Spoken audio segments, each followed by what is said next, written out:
kasi. Bakit kasi hindi ko pa kailangan malaman? Tapos sa dinami-dami ng panahon, bakit tuwing pa na? Sandali, let me explain. Mag-usap tayo.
Sorry po, Lola. Sorry po.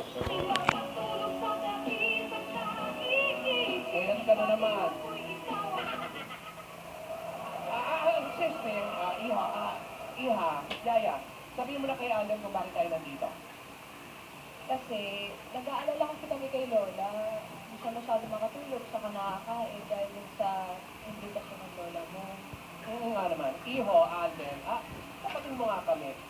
Bakit ba kasi kami pinapupunta ng iyong lola sa iyong mansyon? Hindi ko po talaga alam, Lola. Sorry po. Alvin, tulungan mo naman kami. Oo, sige. Pagkausapin mo yung Lola mo, please.